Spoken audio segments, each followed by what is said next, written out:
opening up a great little cripple baitfish pattern today for smallmouth and largemouth bass. This is the Clouser Floating Minnow. Essentially, it is a bucktail fly with a couple of these ant bodies that you can get glued together to make the actual body of it, which causes it to float, obviously. But it is a wonderful pattern. It's very, very durable and fishes very, very well. You can tie this up in a bunch of different colors. This is just a basic Chartreuse back. You can even color the foam bodies if you want to. Put a little bit of Chartreuse on the back there and maybe some dark stripes or something. But you can also do colored foam bodies. Say if you want to do a yellow body and a yellow back on this, or even a Chartreuse body with a Chartreuse back on this, you can do that too. There's a lot of room for creativity with this particular fly. So that's the Clouser Floating Minnow. I'll go ahead and get started.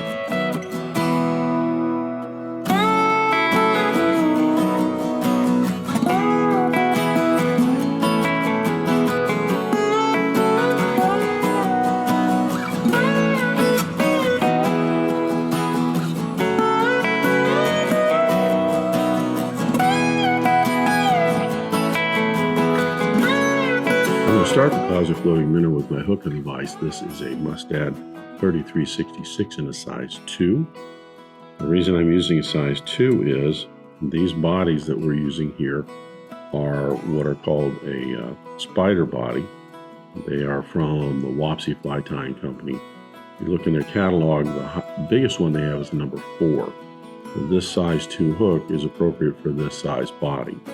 Keep that in mind. If you go with the smaller body on these to make these down a little bit, then you can go with the smaller hook. Another word of caution about these, and I'll talk about it a little bit more as we get closer to the end of the fly, you want to, when you get two of these bodies together to actually make the fly body, you want to take a look and make certain that they match up back in the back here and in the front and the bottoms, because sometimes these all don't come out exactly the same size. Sometimes they're just off just a little bit. Now, I don't think it's going to affect it as a fishing fly, but as you can see with this one right here, this body's just a little bit longer than the other one. In terms of fishing these, I think they would be fine. But in terms of looks, you know, just if you want to put that extra step in, make certain the bodies match up. I'm going to debarb the hook. I'm going to attach my thread. For thread, I'm using a Danville 210 Denier Flymasters Plus in white. Color of the thread doesn't matter as it's all going to get covered up with the foam bodies.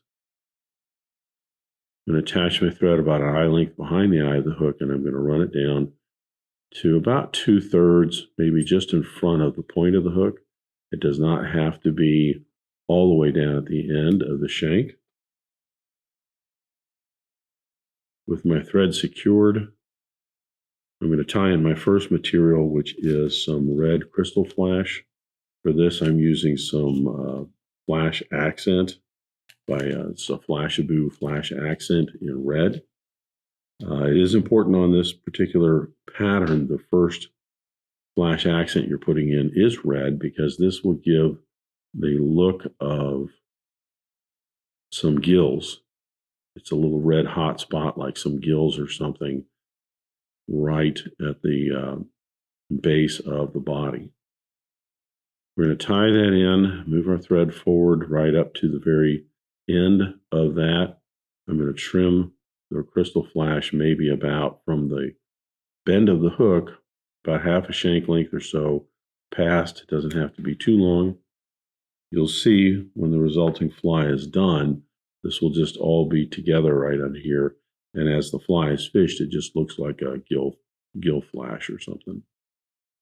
The next material we're going to tie in is some bucktail. It's usually some white bucktail. You can vary up the colors of these, the backs, and even the bodies a little bit if you want to on these. But generally, because it's a baitfish imitation, you want to have a lighter color. You could go with a gray or something like that, or light olive and a dark olive if you wanted. But it's going to be lighter on the bottom as though it is the belly of the bait fish. I'm going to get about 1/3 of a pencil diameter in length, or in diameter here, clumped together. I'm going to measure this to be about 1.5 times the length of the hook. The length of the hook is from the bend of the hook to the front of the eye of the hook. So I'm going to get about 1.5 times that to 2, I should say 1.5 times the length of the hook to 2 lengths of the hook. I'm going to tie that in. You'll notice most of my wraps are working forward as I tie this material in. I'll cut the excess off here with a little bit of a taper.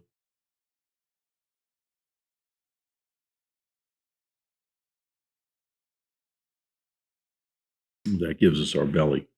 Now the next is going to be some more crystal flash or flash accent. In this case, I'm using a Chartreuse flash accent, and that's because for the back, I'm going to use a Chartreuse Bucktail. Just like the red, we're going to tie this in.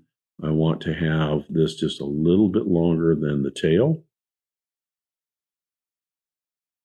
Now I'm getting probably somewhere in the neighborhood of a dozen, maybe 15 strands for both the red and the Chartreuse here.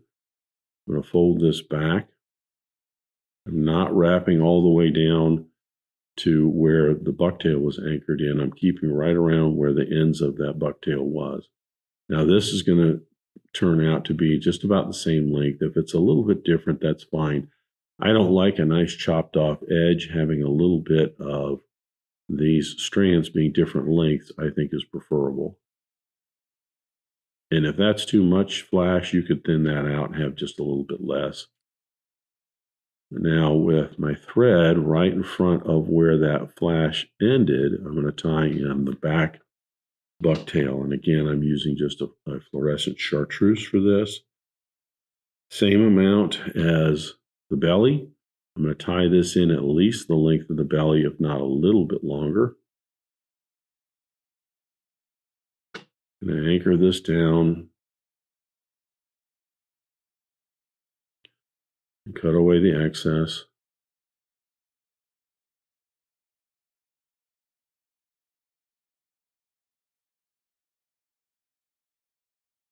The idea is that by the time you're done tying in your materials, where you start back here, you're kind of building in front of each material your next material up to the eye of the hook. What this does for you is it gives you a nice foundation back here for gluing these foam bodies to, rather than tie all these in the same spot and have a big bulge right there, which might be harder to get that foam to set up around. Kind of spread it out a little bit. 5-turn whip finish, and that will secure the thread, and I'll cut that away. Now I'm ready to glue the foam bodies on. The foam bodies are going to go on with the flat face right here behind the eye of the hook, and the pointed part is going to be pointing towards the back. Now you want to put these on in such a way as the very bottom here is going to be parallel with the hook shank. So about 1/3 of this body is going to be on the lower side of the hook shank and about 2/3 above.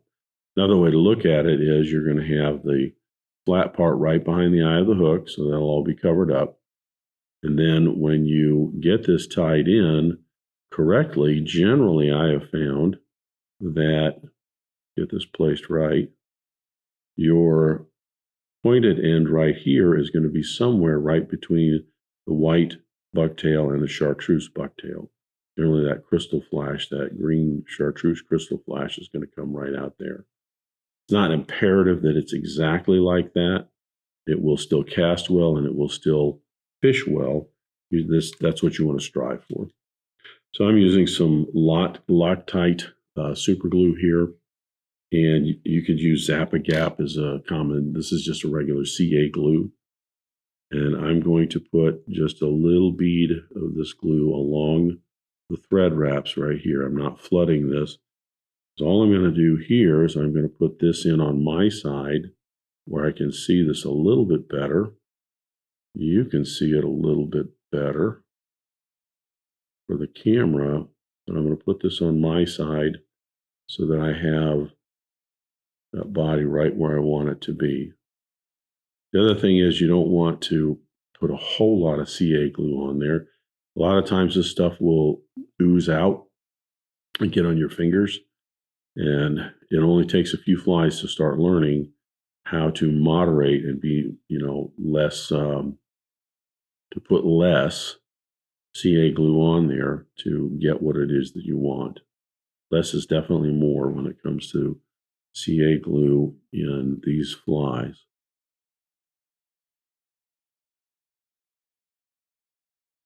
So as you can see, I've got the flat end right behind the eye of the hook here, and I have the pointed end right about in between the white bucktail and the chartreuse bucktail.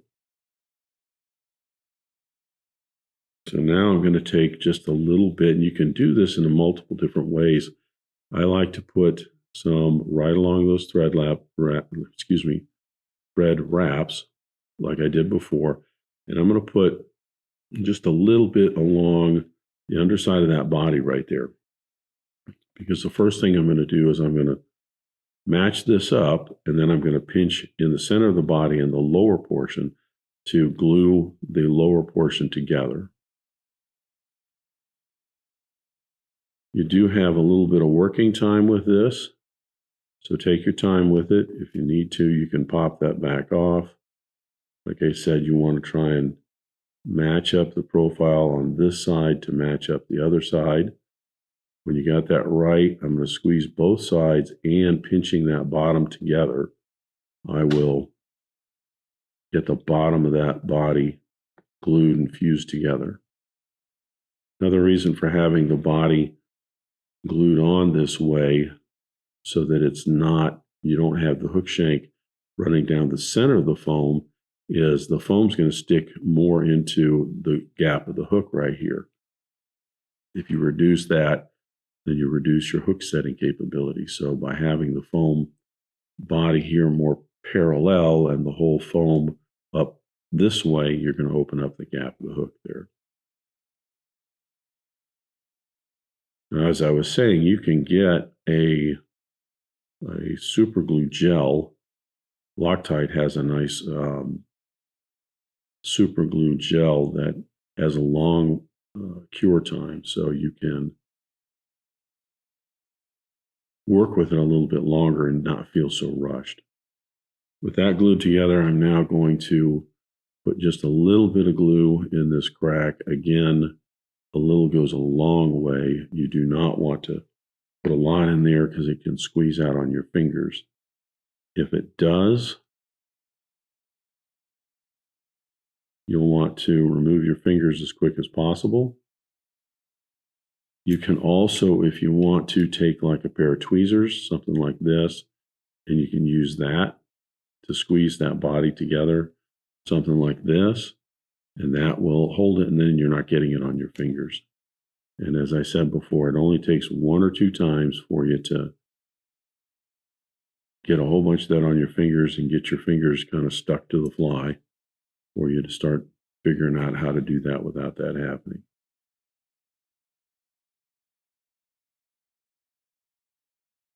So now our foam bodies are together.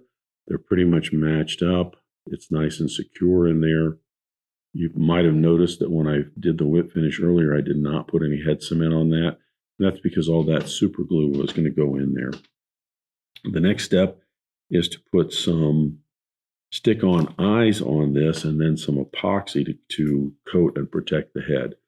For eyes, I've just got these flat StickOn eyes. These are 3/16 silver StickOn eye. You could use a 3D eye or even a Google eye, like a doll's eye if you want on these. It's up to you.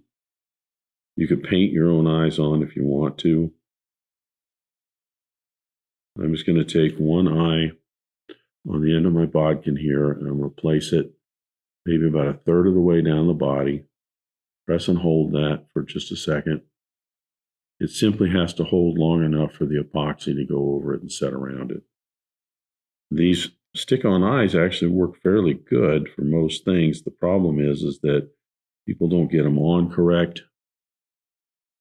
They touch them and they get a lot of dirt on the adhesive. Plus, it takes the adhesive a good 72 hours or so to really set up once you squeeze these on here.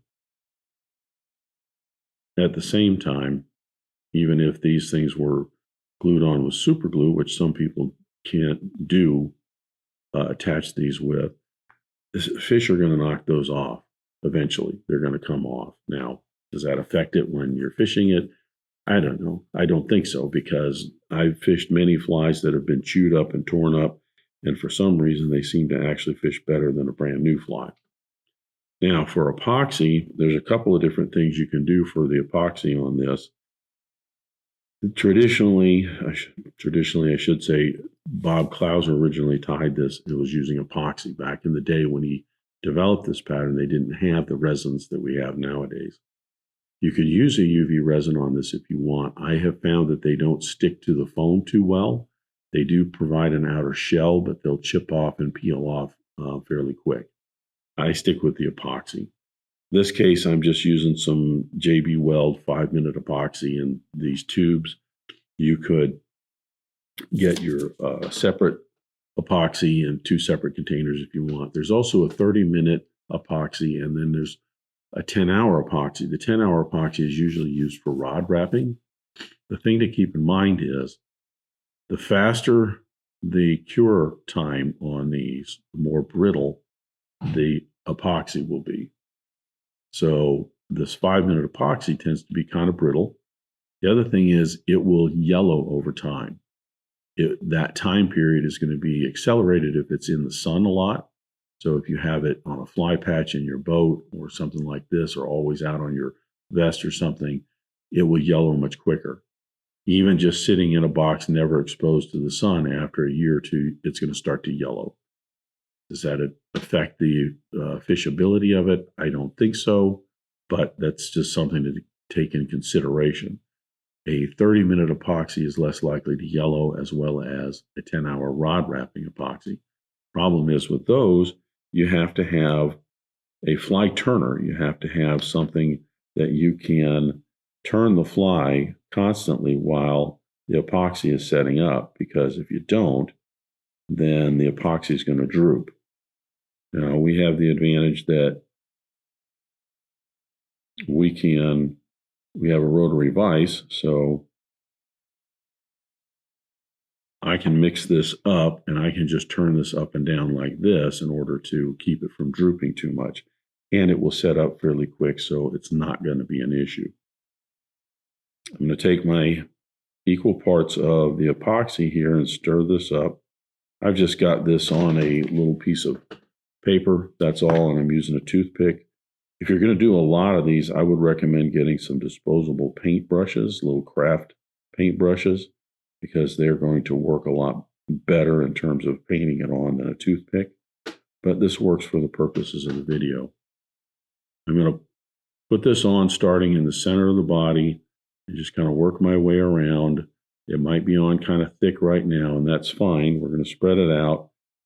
And the other nice thing is this 5-minute epoxy, it self-levels, so it will start to level itself out very quick, and which is to our advantage.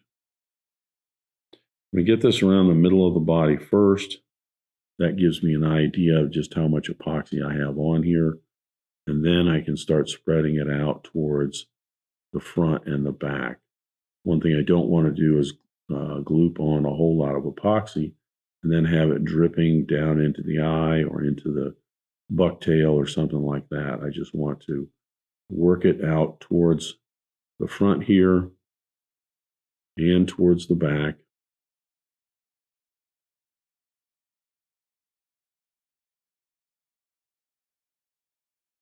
Now, if you don't have a rotary vise, this is a question I get asked a lot.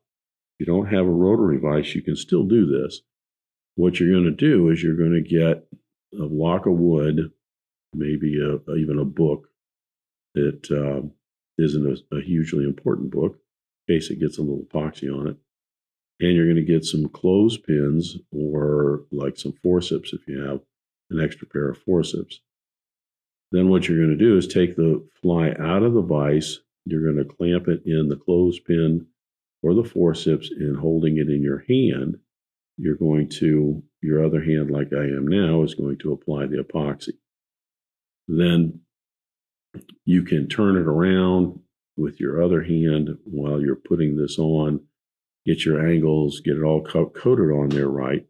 Then what you can do is you can set that clothespin with the fly in it on that block of wood or that book. It will sit on there, and then it will start to droop to one side. While you're working on another fly, you can occasionally, every 30 seconds or so, go over and just flip that clothespin or the forceps over, and that fly will all start to droop to the other side.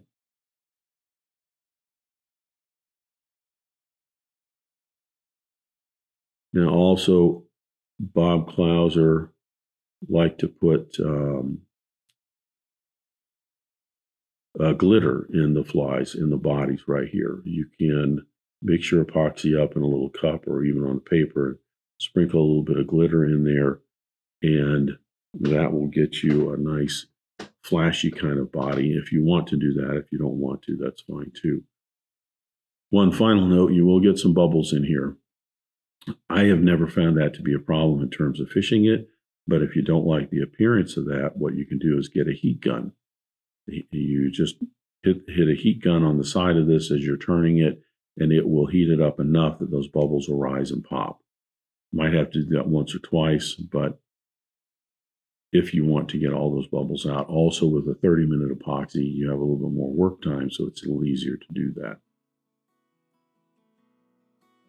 So I will sit here with this, and as I finish the video, it won't be an issue because I'll keep turning it while I'm finishing the video and everything else. But if I wasn't, I would be turning around, and as you can see, it's starting to droop on this side here. So I'll turn it upside down here and let it droop that way.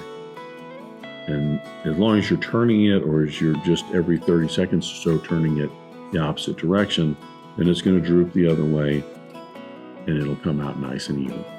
5-minute epoxy, we've got it maybe 3 minutes in, so probably in 2 or 3 minutes this is going to be set up for the most part. It will be set in terms of it doesn't droop. It might still be a little bit tacky. I would give it at least 12 to 24 hours to completely set up and be tack free, and then you can fish it.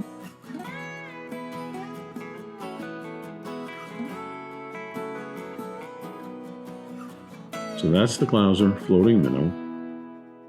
Fun little fly, interesting concept with these little spider bodies, and very, very effective smallmouth and largemouth bass pattern of a wounded and crippled minnow. Thanks for joining me. Thank you for joining me at the Vise today. I hope you learned a new pattern, at least a tip or trick here and there. If you'd like to help Dress Irons, you can like, comment, share, subscribe, all those wonderful things for the video. You can also head out to dressedirons.com where you can buy flies, tools, stickers, and merch, or you can join a growing community over on Locals at the Dressed Irons Fly Tying Guild. You can also donate to Dressed Irons if you want through the link at the bottom of the description. I thank everybody for their ongoing support, as it really does help the creation of these videos. And what's important is to remember, only fly tying. If you're not having fun, you're doing it wrong.